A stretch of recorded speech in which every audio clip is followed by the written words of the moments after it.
Remember when television was a wild frontier where networks would throw anything at the wall to see what stuck? Well, the 1970s were the golden age of, let's try this crazy idea and see if America buys it. While shows like All in the Family and The Mary Tyler Moore Show became cultural touchstones, there were dozens of ambitious, weird, and sometimes brilliant shows that got the axe after just one season. These weren't your typical failures. Many of these shows were ahead of their time, too controversial for mainstream audiences, or just plain unlucky with their time slots. Today, we're counting down 5 1970s TV shows that only lasted one season but left their mark on television history. Some you'll remember fondly, others might surprise you, and a few will make you wonder what the network executives were thinking. Before we dive into this nostalgic trip down memory lane, go ahead and hit that like button if you remember staying up past your bedtime to catch these shows, and subscribe because we've got plenty more forgotten TV gems where these came from. Trust me, your inner TV historian will thank you. All right, let's jump into our countdown of shows that deserved better than they got. Number 5, Quark, 1977 to 1978. Starting our countdown is Quark, the space comedy that dared to parody Star Trek at the height of its cultural dominance. Created by Buck Henry, the comedic genius behind Get Smart, this NBC sitcom followed the adventures of Adam Quark, commander of a United Galaxy sanitation patrol ship whose job was basically being a garbage collector in space. Richard Benjamin played the title character with perfect deadpan delivery, surrounded by a crew that included a cowardly robot, twin blonde navigators, one a clone of the other, and a hermaphrodite science officer. If that sounds like it was written by someone who'd been watching too much Star Trek while under the influence, well, you're not wrong. What made Quark revolutionary was its willingness to lampoon the very concept of space opera heroics. While Star Trek presented a utopian future where humanity had evolved beyond petty concerns, Quark showed us a universe where bureaucracy, incompetence, and corporate thinking had followed us to the stars. The show's humor was surprisingly sophisticated, with episodes that satirized everything from military protocol to environmental concerns. Behind the scenes, Buck Henry was fighting an uphill battle. NBC executives didn't quite know what to do with the show that was simultaneously a sitcom and a science fiction parody. The network kept changing its time slot, bouncing it around Friday nights like a pinball, which made it nearly impossible for audiences to find. Henry later admitted that the show was probably too cerebral for its own good. Audiences wanted either straight comedy or straight sci-fi, not this weird hybrid. The show's influence can be seen everywhere in modern comedy. From Galaxy Quest to The Orville, the DNA of Quark's irreverent take on space adventure is clearly visible. The show also featured early work from future stars and established character actors who would go on to bigger things. Even the special effects, while obviously low budget, had a charming handmade quality that somehow made the jokes funnier. Today, Quark exists mainly in the memories of TV comedy nerds and the occasional late-night cable rerun. But for those who remember it, the show represents a time when networks were willing to take chances on truly original concepts, even if they didn't quite know how to market them. Do you remember trying to explain Quark to your friends who missed it? Drop a comment if you were one of the few who caught this cosmic comedy gem. Number 4, Holmes and Yo-Yo, 1976. Coming in at number 6 is Holmes and Yo-Yo, ABC's attempt to cash in on the buddy cop genre with a twist that was either brilliant or completely insane, depending on your perspective. The show paired veteran detective Alexander Holmes with Gregory Yo-Yo Yoyanovich, who happened to be a highly advanced android police officer. Richard B. Schull played the exasperated Holmes, while John Schuck brought surprising humanity to the role of Yo-Yo, a robot who was supposed to be the perfect cop but kept malfunctioning at the worst possible moments. The show's premise was simple. What if Dragnet met the odd couple, but one of the cops was a robot who occasionally shot sparks and spoke in computer gibberish? What made Holmes and Yo-Yo significant was its early exploration of artificial intelligence in law enforcement, decades before anyone was seriously discussing robot cops or AI surveillance. The show asked questions about what makes someone human, whether technology could replace human intuition in police work, and how society would react to android officers. These weren't deep philosophical discussions, mind you. They were wrapped in slapstick comedy and sight gags, but the themes were there.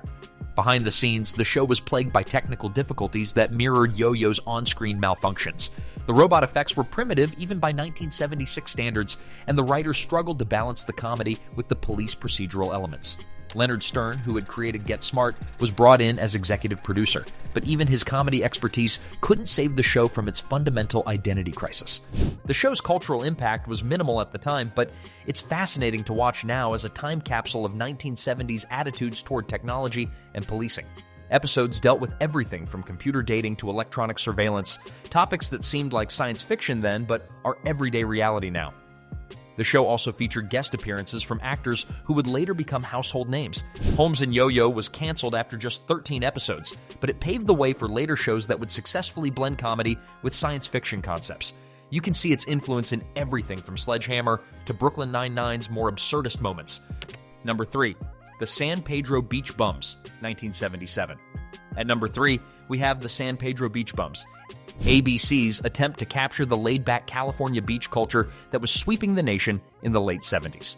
The show followed 5 young guys living in a houseboat in San Pedro Harbor, making ends meet through odd jobs, get-rich-quick schemes, and the occasional legitimate employment opportunity.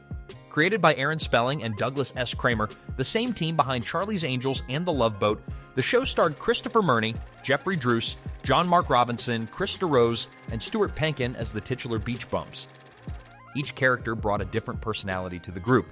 There was the schemer, the romantic, the muscle, the intellectual, and the innocent, creating a dynamic that was part Three's Company, part Welcome Back Kotter.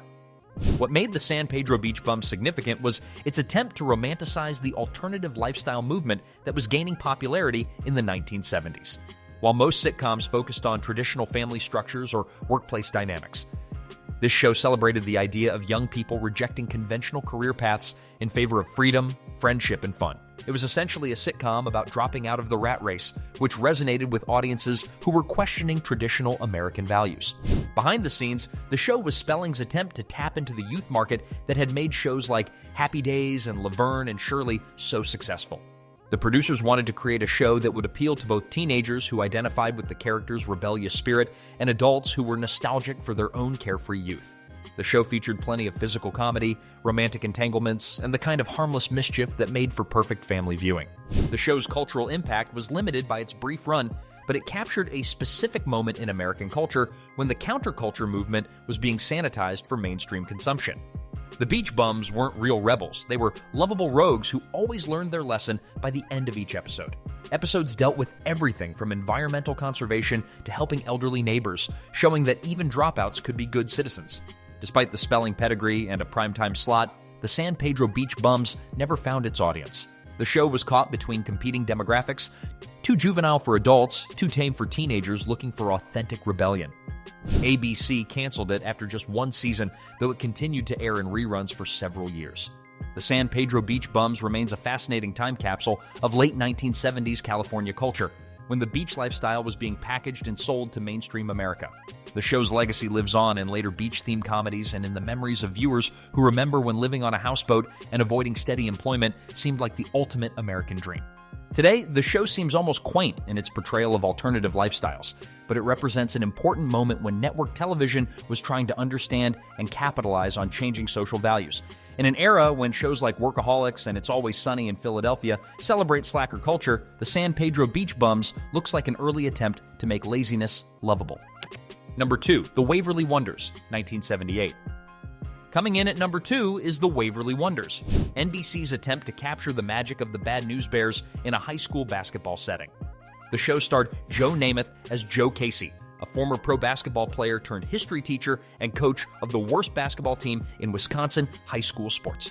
The casting of Joe Namath was both the show's biggest selling point and its fatal flaw. Broadway Joe was still a household name from his Super Bowl guarantee and his Playboy lifestyle, but his acting experience was limited to a few forgettable movies and guest appearances. The show's creators were banking on his natural charisma and sports credibility to carry a fish-out-of-water comedy about a big-city athlete trying to connect with small-town kids. What made The Waverly Wonders significant was its attempt to address real issues facing American teenagers in the late 1970s. The show dealt with topics like academic pressure, social class differences, and the challenge of finding your identity in a small town. Episodes tackled everything from teen pregnancy to drug use, wrapped in the framework of a sports comedy, but with surprising depth and sensitivity. Behind the scenes, the show was plagued by problems from the start. Namath, while charming in interviews, struggled with the demands of weekly television production. His line delivery was often stilted, and he seemed uncomfortable with the show's more dramatic moments. The supporting cast, including several talented young actors, did their best to carry the show, but they couldn't overcome the central casting problem. The show's writing staff included several veterans of successful sports comedies, but they struggled to find the right tone. Some episodes played like broad slapstick, while others attempted serious social commentary. The show never quite figured out whether it wanted to be the Bad News Bears or Welcome Back, Kotter, and the inconsistency showed in the final product. Despite its problems, the Waverly Wonders had moments of genuine charm. The relationship between Namath's character and his misfit players occasionally captured the magic of great sports movies, and several episodes dealt with important social issues with surprising maturity. The show also featured early appearances by actors who would go on to successful careers in television and film. The show was canceled after just 10 episodes. The network had high hopes for the show, given Namath's celebrity status and the popularity of sports-themed entertainment, but audiences never connected with the concept or the execution. Today, the show is remembered mainly as a curiosity, a brief moment when one of football's biggest stars tried to conquer television and came up short. But for those who remember it, the Waverly Wonders represents a time when networks were willing to take chances on unconventional casting and original concepts, even if they didn't always work out. Remember when athletes trying to act was still a novelty? These days, we're used to seeing sports stars in movies and TV shows. But back then, Joe Namath's acting debut was front-page news. Number 1. Turnabout, 1979. Taking the top spot on our countdown is Turnabout, NBC's bold and bizarre sitcom that asked the question, what would happen if a married couple magically switched bodies? Based on the 1931 novel by Thorne Smith, the show starred John Schuck and Sharon Gless as Sam and Penny Alston, a couple whose constant bickering leads to a supernatural body swap that forces them to literally walk in each other's shoes. The premise was revolutionary for its time. A mainstream network sitcom that explored gender roles, sexual identity, and the battle of the sexes through the lens of supernatural comedy. Sam, a sports reporter, suddenly found himself in his wife's body dealing with everything from makeup and high heels to workplace sexism. Meanwhile, Penny, a fashion executive, had to navigate the male-dominated world of sports journalism while learning to shave and tie a tie. What made Turnabout truly groundbreaking was its willingness to address taboo subjects through comedy. Episodes dealt with everything from sexual attraction and gender stereotypes to the challenges of maintaining a marriage when you literally don't know who you are anymore.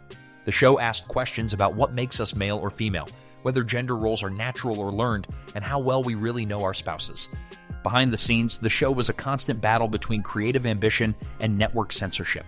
NBC executives were nervous about the show's sexual implications and kept demanding changes to make it more family-friendly. The writers and producers fought to maintain the show's edge, but they were constantly walking a tightrope between comedy and controversy. The show's cultural impact was significant despite its brief run. Turnabout was one of the first mainstream comedies to seriously examine gender roles and sexual identity, paving the way for later shows that would tackle similar themes. The show also featured groundbreaking storylines about workplace harassment, domestic violence, and the challenges faced by working women in the 1970s. Despite critical praise and a devoted cult following, Turnabout was canceled after just 7 episodes, making it one of the shortest-lived series in NBC history. The show was too controversial for conservative viewers and too weird for mainstream audiences. NBC executives, already nervous about the show's content, pulled the plug when ratings failed to meet expectations.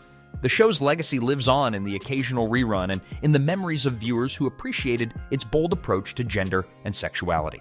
Turnabout was decades ahead of its time in its exploration of gender fluidity and sexual identity, topics that are only now becoming mainstream in popular culture.